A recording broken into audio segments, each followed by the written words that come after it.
Sanibonani, uZimdola aka Metron. Themba ukuthi ni right. Hayi ngiyichilele nje la eDurban Jen.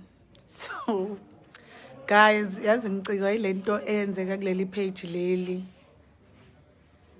Zimdola zimiphi Biyela page. Leo fake engayazi ukuthi yaqhamukapi enenkani ngendlela eyisimanga. Sengizame ngandlela zonke ukuthi ngiyiblock kodwa ayiblockeki. Angazi nokuthi bangithatha kanjani bangenza uadmin wakhona. Kuyacaca nje ukuthi umuntu oyenzayo uclever wesikiki. So guys, angazi bengiyicelela nje ukuthi niwuhlabene ulawule because izinto ezenzekala khona nama ngiyithandi. Izinto ezikhulunywa khona akusimina, ngiyabona abantu bayaphawula. Yabona nje mangithi ngiposta isithombe kwelami page noma ku Facebook wami bayasithatha besiposte kube ngathi mina umuntu obusy nje ongenamsebenzi walutho inebetho nje ihlalele nje ukonana negama lami. So I'm tired guys.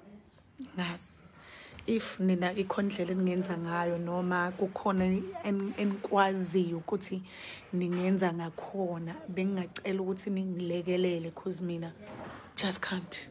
Sengikhathele sengicabanga nanokuphuma ke nje entweni ekuthiwa Facebook because uyabona nje ukuthi abanye abantu abakhona ngathi ingqondo abanazo noma abekho busy. Guys, si busy. Wonke umuntu akakabe busy. Yes, kube khona nje into ebusy ngayo serious uzama ukukhanda impilo yakho because ukuhlalela ukungcolisa amagama abantu nokukhuluma izinto ongazazi ngabantu it's low.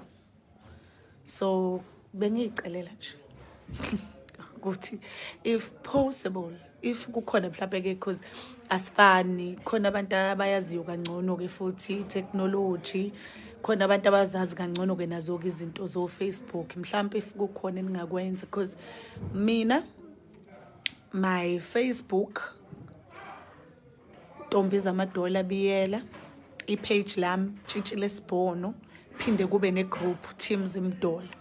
Konke ke lokho okunye angikwazi konke nje lokho okunye ke angikwazi. So if uke nalo leli yepokoza likhona la ngithi wepokoza sengikhathele man. It's enough. It's boring. So it's boring. Kuyanyanyisa nje futhi. Think kungangcono. Happy spring day. Themba ukuthi ni right. Bye. Ningakhohlwa ukuthi ngiyanithanda. As much as leli page singalisebenzisa kakhulu ohlelweni, nalo linabantu abaningi.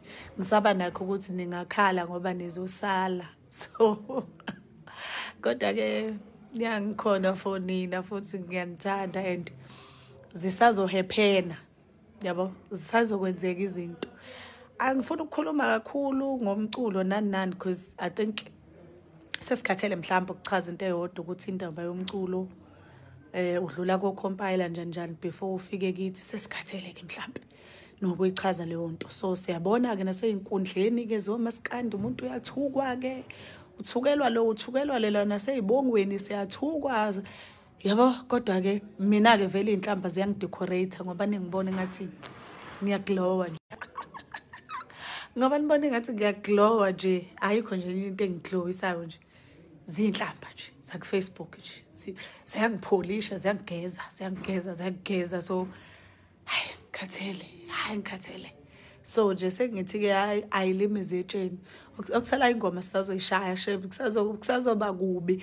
Ngiyabona ukuthi abanye abantu bathuswa amavukane ngoba amavukane futhi afikile awadlali nezingane. So umuntu vele ezuyivukane lidudula ebese thumela izimaki zakhe ukuthi ayikhonkothe. So yeah, it's fine.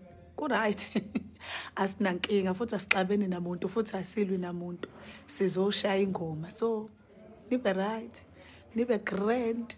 Bakukhona abaculi la cha bakho ningakhohlwa ukwenza ngendlela ofanele yenze ngawo nje. Nithumela umculo la ufanele uthumele khona, ningawuthumeli kuZimdola. No awuza kuZimdola ufike usuqhabuka phezulu ungezi umculo la. So nje ngiyayicela bafethu ayixabene nginithanda ngisho ngevoice kaTshatha.